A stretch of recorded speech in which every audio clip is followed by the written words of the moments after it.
আসসালামু আলাইকুম ওয়া রাহমাতুল্লাহ। মহান আল্লাহ তাআলা লাখ কোটি শুকর যে আল্লাহ তাআলা আপনাকে আমাকে আমরা মুমিন যারা আমাদেরকে সিয়াম সাধনা পালন করার তৌফিক দান করেছেন।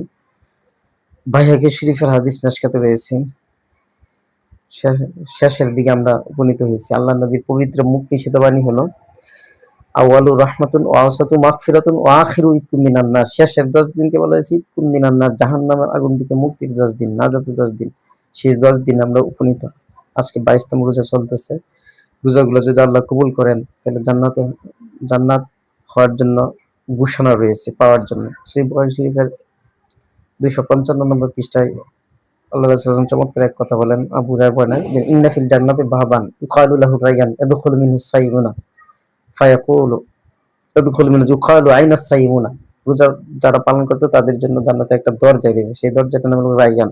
লা ইয়াদখুলু মিনহু সাইয়ুনা, সেই দরজা দিয়ে রোজা পালন করে যারা রোজা রাখে যারা, তারা ছাড়া অন্য কেউ সেই দরজা দিয়ে প্রবেশ করতে পারবে না। কত দামি কথা যে রোজাগুলো সহি হইতে হবে, শুদ্ধ হইতে হবে। তো আপনাদের সামনে আজকে একটি পবিত্র হাদিস বলতেছি, সেটা অনেকজনেই ভুল ধারণা রয়েছে আশারি মুবাশশারা সম্পর্কে। এই হাদিসটা সেই তিরমিজি শরীফের 3747 নম্বর হাদিস। এই হাদিস শরীফটা বর্ণনা করেছেন আশারি মুবাশশারা সাহাবী আব্দুর রহমান ইবনে আওফ রাদিয়াল্লাহু তাআলা আনহু। আন্নান নবী সাল্লাল্লাহু আলাইহি ওয়াসাল্লাম قال أبو بكر في الجنة وعمر في الجنة وعثمان في الجنة وعلي في الجنة وطلحة في الجنة والزبير في الجنة عبد الرحمن عبد الرحمن بن عوف في الجنة।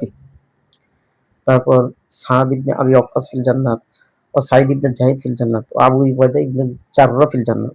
মিশকাত শরীফের 566 পৃষ্ঠায় রয়েছে মূল মিশকাতের। তাহলে এই 10 জন সাহাবী জান্নাতের হোসেন। বাকি যতজন রয়েছে তারাও আল্লাহর প্রতি সন্তুষ্ট। আল্লাহ তাআলা সূরাতুল বাইনাতে বলেন রাদিয়াল্লাহু আনহুম ওয়া রাদু আন, মানে আমি আল্লাহ তাআলা সাহাবায়ে কেরামের প্রতি চিরকালের জন্য সন্তুষ্ট হয়েছি, তারাও আল্লাহ তাআলার প্রতি সন্তুষ্ট।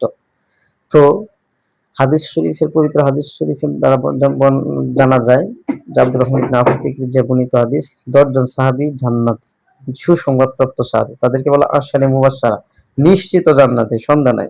তারা জান্নাত হাসিল করেছেন কিভাবে? সূরা জুমার শেষের আয়াতের ব্যাখ্যা রয়েছে, সূরা জুমার একটি আয়াতের ব্যাখ্যা রয়েছে আল্লাহু খায়রুর রাজিকিনের ব্যাখ্যায় আল্লাহর নবী নাম সহকারে ধরে ধরে একে একে বলছেন তারা জান্নাত। তারা আমলের কারণে হয়েছেন, নবীকে মান্য করার মাধ্যমে হয়েছেন, আনুগত্যের মাধ্যমে হয়েছেন। তাই আসুন আপনি আমি জান্নাত হাসিল করার জন্য, জান্নাতি মানুষ হওয়ার জন্য আমলিয়াত জীবন গঠন করবো ইনশাআল্লাহ।